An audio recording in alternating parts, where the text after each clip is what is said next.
L'histoire de la fin d'un monde. Bonjour, je vous souhaite une très belle année 2021 en espérant que cette année va être pour vous pleine de très belles surprises agréables. Il ne faut jamais oublier que notre perception de ce qui nous entoure crée notre réalité de tous les jours. Comme pour l'année passée, je vais débuter cette année 2021 en vous racontant une petite histoire. Même si cette histoire vous semble familière à l'époque que nous vivons actuellement, ce n'est le fait que d'une simple coïncidence, extraite d'une probabilité parmi tant d'autres. Donc, comme l'année passée, prenons le train vers une destination en direction d'un des mondes parallèles qui nous côtoient. L'histoire commence à la fin des années 90 de ce monde. L'humanité d'un monde se rend compte qu'elle se trouve devant un dilemme jamais vécu jusqu'alors. L'informatique, en l'occurrence l'ordinateur, ne passera pas le cap de l'an 2000. L'affichage de la date de l'ordinateur indiquant l'année finissant avec seulement 2 chiffres, c'est-à-dire 99, pour l'année 1999, recommençait à l'an 2000 avec 2 zéros, donc en l'an 1900. Ce qui occasionnerait un problème énorme pour la population de ce monde dont les transactions bancaires étaient de plus en plus axées sur l'informatique. Des efforts humains furent mis en œuvre pour pallier à ce problème crucial. À l'aube de l'an 2000, l'humanité de ce monde retenait son souffle pour le dernier coup de minuit, indiquant le passage à l'an 2000. Victoire! L'informatique, donc l'ordinateur, n'affichait pas 2 zéros, comme cela était tellement redouté, mais affichait bien 2000 comme espéré. L'informatique avait bien passé le cap de l'an 2000. Mais ce que l'humanité de ce monde ne savait pas, c'est que l'intelligence artificielle, par l'entremise de l'informatique, faisait également son entrée dans l'an 2000. Pour la survie de l'IA, c'est-à-dire de l'intelligence artificielle, les maîtres de ce monde devaient fermer une porte qui permettait à certains êtres d'une autre dimension d'entrer dans ce monde. Donc, il fut décidé par les maîtres de ce monde de fermer et de sceller cette porte à tout jamais. Il y avait 2 tours physiques qui indiquaient l'endroit exact de l'emplacement de cette porte dimensionnelle dans ce monde. La destruction de ces 2 tours dans ce monde physique représentait la fermeture de cette porte dans l'autre monde et scellait à tout jamais le portail dimensionnel. Ce qui fut fait en 2001. À partir de cet instant, ce monde ne sera plus jamais comme avant, car les maîtres de ce monde contrôlaient parfaitement la destinée des humains de ce monde. Tout se déroulait comme prévu pour les maîtres de ce monde, mais malheureusement pour eux, quelques êtres d'une autre dimension se sont retrouvés piégés dans ce monde, sans pouvoir retourner dans leur dimension respective. À cause de la fermeture de ce portail dimensionnel, mais cela n'empêchait pas l'IA, c'est-à-dire l'intelligence artificielle, de se déployer dans ce monde, qui se retrouvait de plus en plus sous l'emprise de la manipulation assistée par le progrès de l'informatique, sur tous les angles. Une rumeur commençait à faire son apparition, annonçant la fin de ce monde pour l'an 2012. Un certain calendrier oublié par l'humanité ressurgissait du passé encore mal connu de ce monde. Ce calendrier n'annonçait pas une date chronologique de nature d'un temps linéaire, mais un événement temporel de nature d'un temps horizontal. Une autre rumeur commençait également de plus en plus à faire son apparition. Il paraîtrait que la zone de création de cette humanité n'était pas comme les dirigeants de ce monde le démontraient. Une décision fut prise par les maîtres de ce monde, à savoir que cette humanité, due au nombre de personnes toujours croissant, qui devenait de plus en plus difficile à contrôler, donc la décision fut prise de détruire cette humanité. La date choisie devrait correspondre aux croyances véhiculées par les différents médias et acceptée par la majorité de l'humanité de ce monde. Cette date fut séquencée sur le 21 décembre 2012. Donc, toute l'humanité fut exterminée à minuit selon leurs fuseaux horaires respectifs le 21 décembre 2012. Un blackout entraîna l'humanité dans un sommeil profond et durant ce sommeil, le cerveau des humains de ce monde fut remis à niveau. À leur réveil, tout continua comme si rien ne s'était passé, car l'humanité de ce monde se retrouva dans une simulation identique, semblable au monde qui existait avant leur sommeil. Cela est comparable lorsque vous dormez la nuit, vous vous couchez le soir à 23 heures et vous vous réveillez le lendemain matin à 6 heures et la nuit se serait passée comme un claquement de doigts. C'est justement ce qui s'est passé pour l'humanité de ce monde le 21 décembre 2012. Les humains de ce monde ne s'aperçurent de rien, ni même du nombre d'habitants qui avait drastiquement diminué dans cette simulation durant cette mise à niveau.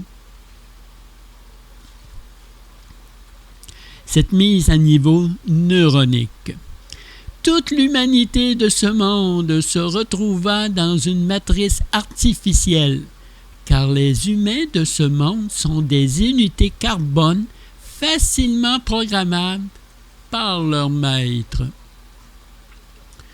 Un livre des annales akashiques où tout était inscrit sur la destinée de cette humanité fut fermé par les maîtres de ce monde afin que tout souvenir soit effacé de la mémoire collective. Mais un autre livre faisant partie d'une bibliothèque fut ouvert par les êtres d'une autre dimension qui étaient restés piégés dans ce monde. Et dans ce livre, l'histoire de cette humanité devra être inscrite au fur et à mesure de son évolution. Ce processus dans ce monde fut identifié comme étant la bibliothèque tellurique.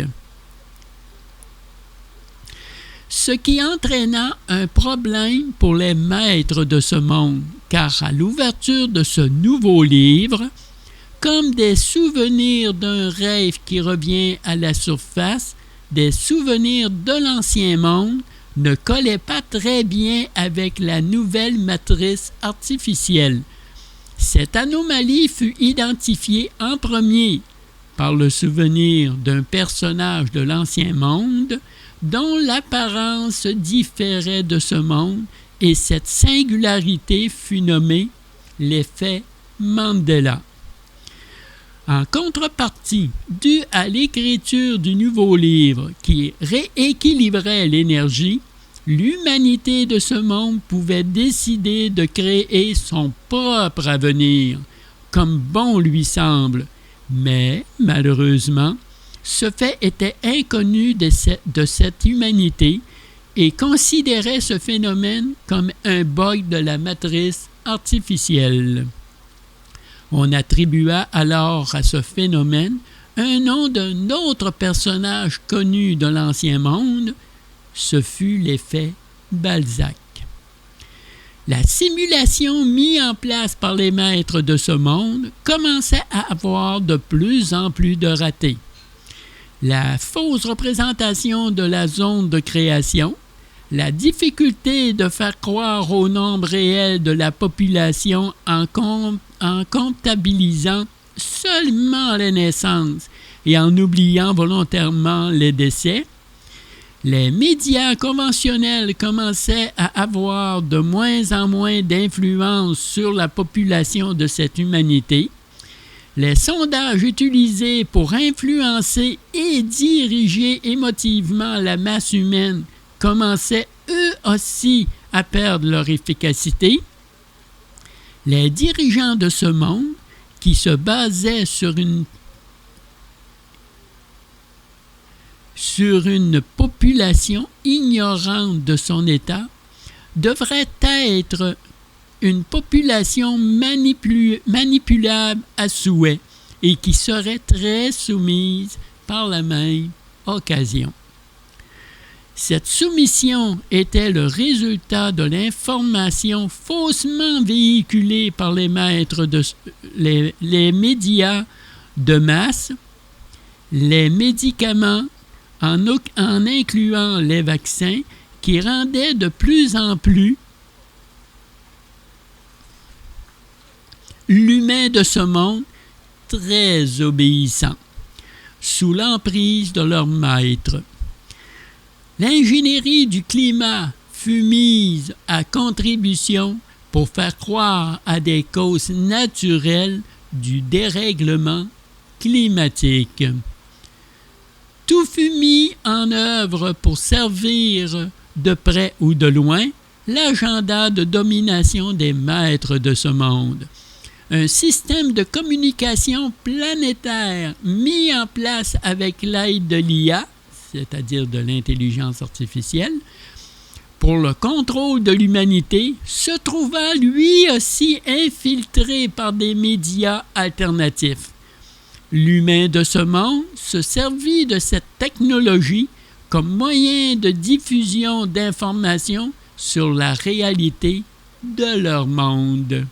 Bref, les maîtres de ce monde commençaient à perdre de plus en plus leur emprise sur cette simulation, pourtant si bien rodée au départ. Qu'est-il donc arrivé?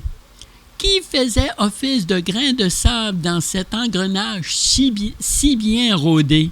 Souvenez-vous, des êtres d'une autre dimension, restés piégés dans cette simulation, ont fait une alliance avec certains humains et rendaient la vie dure aux maîtres de ce monde qui veulent que cette humanité reste en esclavage. Pour pouvoir garder le plus possible l'emprise sur le cheptel humain, les maîtres de ce monde ont décidé de réunir leurs troupeaux humains dans des enclos où il serait plus facile de les contenir sous leur emprise, et ainsi, par la même occasion, en les faisant croire à une population plus élevée, ce qui évidemment n'était pas le cas en réalité. De cette manière, l'humanité croirait qu'il est normalement impossible de manipuler un si grand nombre d'humains. Ce mouvement de population en direction de quelques enclos était aperçu par l'humanité de ce monde comme une émigration de masse. Mais il y avait la fin d'un cycle qui approchait à grands pas et les maîtres de ce monde n'avaient plus beaucoup de temps à perdre. Il fut décidé de frapper un grand coup pour rendre encore plus docile la masse humaine pour se conformer aux directives de leurs maîtres. Une fausse pandémie fit son apparition pour soumettre l'humain de plus en plus réfractaire aux directives de leurs dirigeants. Mais tout n'est pas si facile pour eux, car il y a toujours des récalcitrants qui informent l'humain de ce monde encore inoptisé par le pouvoir en place de la nature réelle de cette fausse pandémie et des mesures mises en place avec l'aide des médias conventionnels qui enlevèrent tous les droits et libertés du peuple de ce monde.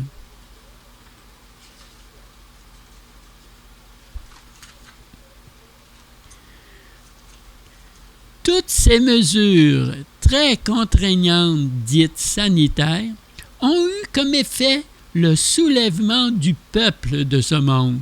Leur trame temporelle va-t-elle basculer vers une nouvelle probabilité ou bien ce monde se dirigera-t-il vers une dictature sans espoir de s'en sortir un jour?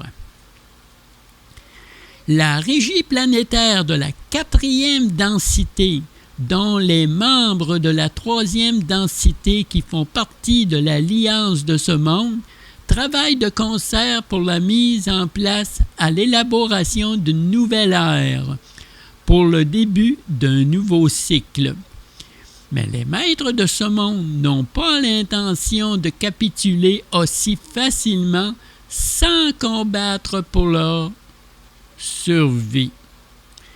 Il y a bien longtemps, avant ces événements, les maîtres de ce monde, pour mettre en place une matrice artificielle qui est l'inversion de la matrice de terraformation, avaient fragmenté cette zone de création en 5 parties, donnant par le fait même 5 enclos pour la mise en esclavage de cette race humaine.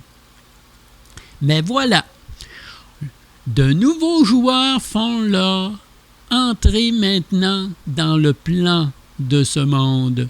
C'est justement le retour de ceux qui ont terraformé ce monde au début de la création.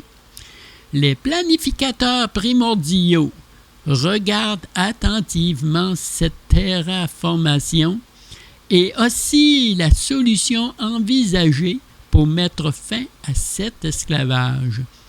Pour remédier à ce problème de matrice artificielle, les planificateurs primordiaux pourraient, et là je dis bien pourraient, rassembler ces 5 parties pour en faire qu'une seule et unique partie, comme cela était au tout début de la terraformation de cette zone de création. Il va sans dire que si cette solution est mise de l'avant, cela va engendrer beaucoup de dérèglements naturels et par le fait même fera s'effondrer également sur elle-même la matrice artificielle à inversion totale. Voilà, le 2e livre qui a été ouvert par des aides d'une autre dimension continue d'inscrire la destinée de ce monde. Plusieurs événements très importants vont encore continuer de se produire dans ce monde. Mais où tout ça va-t-il conduire l'humanité de ce monde? Personne ne le sait, ou peut-être pas, mais naturellement, n'oubliez pas, comme je l'ai dit avant, que ceci n'est qu'une histoire d'un monde, parmi tant d'autres, qui a disparu un jour en l'année 2012 et que son humanité, sans le savoir, est revenue dans une simulation qu'on nomme la matrice artificielle. Imaginez-vous un seul instant que plusieurs personnes influentes de ce monde sauraient qu'elles vivent dans une simulation. Ces personnes auraient un avantage certain sur toutes les autres personnes qui seraient dans cette simulation, mais qui ne sauraient pas qu'elles vivent justement dans une simulation. Les dirigeants de ce monde, de cette histoire, le savent très bien. Certaines personnes, justement, savent également qu'elles vivent dans une simulation et ces personnes tentent de rétablir la justice et la liberté perdues dans ce monde.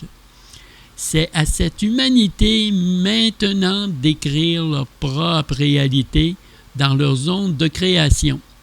Comment doivent-ils s'y prendre? En gravant simplement leur destinée par la perception d'une nouvelle réalité dans le livre de la bibliothèque tellurique du temps événementiel des probabilités ouvert en 2012 après la fermeture du livre des Annales akashiques. Ce nouveau livre ouvert de la bibliothèque tellurique est assujetti aux lignes de temps de cette humanité qui se trouve dans leur propre trame temporelle de leur zone de création personnelle. Ceci termine cette histoire de la fin d'un monde. C'est peut-être la fin de l'histoire, mais est-ce vraiment la fin de ce monde? Mais surtout n'oubliez pas que ceci n'est qu'une histoire tirée d'une foule de probabilités parmi tant d'autres qui ont traversé l'horizon des événements.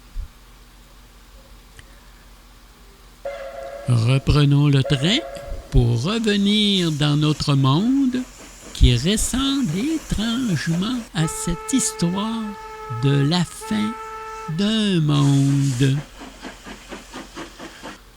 Voilà peut-être que cette histoire qui met en relief les probabilités qui existent pour les différentes lignes de temps de ce monde tracera le chemin de notre propre destinée de notre monde, dans une trame personnelle où régnera la liberté de choisir.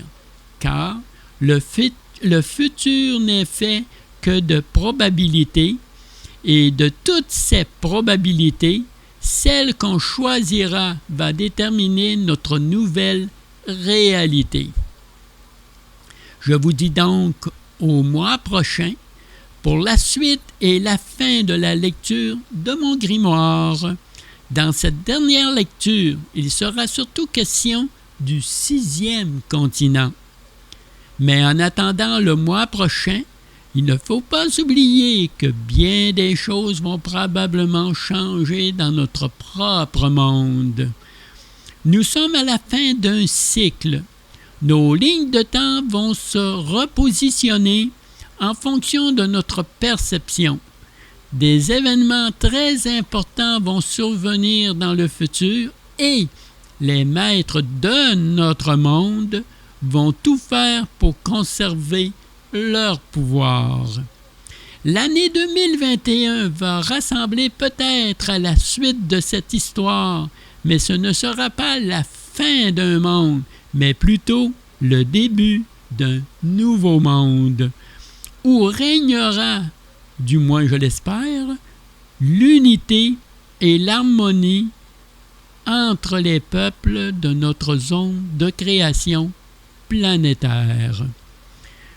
En tous les cas, c'est le souhait que je formule pour nous tous pour cette année 2021. Donc, je vous dis à la prochaine pour la fin de la lecture de mon grimoire. Je tiens à souligner aussi que j'ai ouvert une page sur Odyssée. Donc, je vais mettre en bas de cette vidéo les coordonnées pour accéder à ma page Odyssée. Donc, je vous dis encore une fois à la prochaine et je vous souhaite une très belle année 2021.